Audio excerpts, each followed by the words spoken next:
In this next section, we'll become familiar with the control panel, how to use it, and how to navigate through the menus to get to the key functions. Let's review each component of the control panel. First is the LCD screen. This basically tells you what the plotter is thinking at any given time, or it will display an action that is needed, such as the need to press a certain button. There are two modes that the LCD will display. When the cutter is ready to accept a job, it will display ready. When it's online and operating, it will display processing on the screen. The four buttons next to the LCD are the function keys. These allow you to choose certain functions or menu options that are going to be displayed on the LCD. The barcode key will immediately start the barcode scanning process. The pause menu key will pause the cutter's cutting operation and switch the cutter to the menu mode. When the cutter is in the menu mode, the indicator light to the side of the button will illuminate. The arrow keys just below have two functions. The first function is to move the tool head to a new location. The second function is to change values on items displayed in the LCD screen, such as increasing or decreasing a value. When moving the cutting tool or pen to a new location, the tool head will start out at normal speed. Pressing the slow key while pressing the arrow key will reduce the speed. The condition test key will allow for altering and testing the 8 cutting condition preset. The origin key will set a new start point or origin at the tool head's current location. The copy button will make copies of what is currently in the buffer. In other words, it will copy the last job that was sent to the cutter. The escape crosscut key, when the cutter is in ready mode, activates the crosscutter. The crosscutter, when activated, will slice the media, delivering a clean straight edge to the media.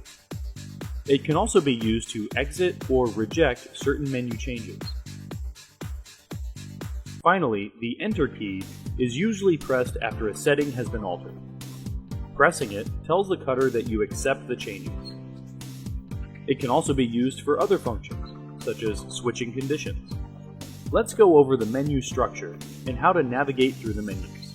To access the menus, we need to press the pause menu button. If the FC9000 is online and operating, this pauses the operation of the plotter, and it will display on the LCD screen a choice of continuing the cut or to quit.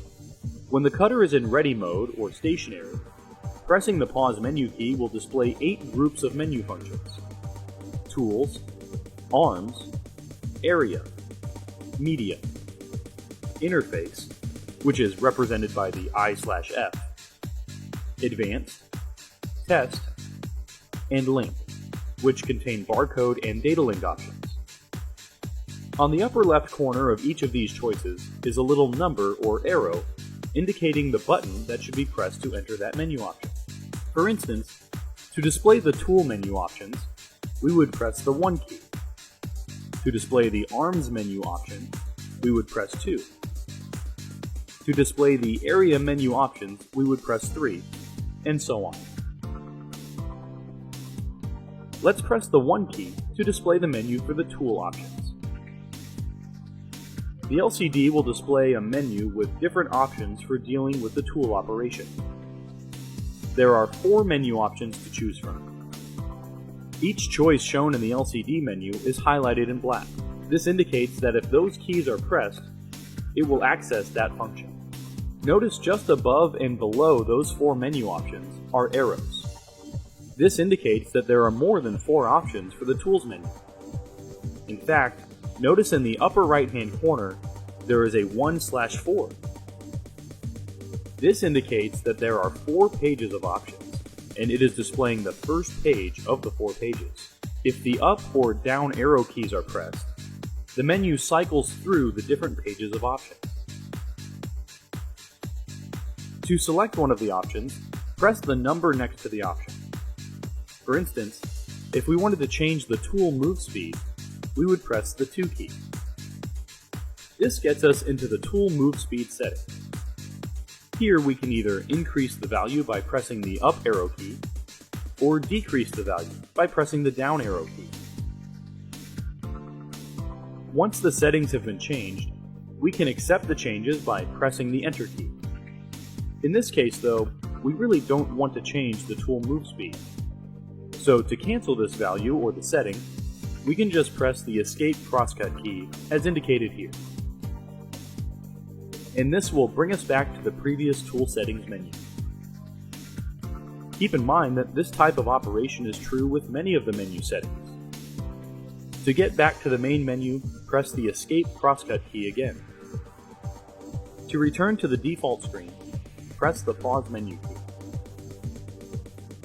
There are some functions that require two buttons to be held down at the same time to access functions.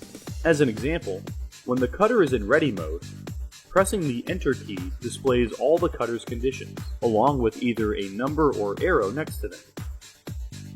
To change the condition, a secondary button, indicated next to each condition, can be pressed to select a different condition. Keep in mind that when navigating the menu, always look at the LCD. It will always indicate which buttons to choose to get to where you want to go.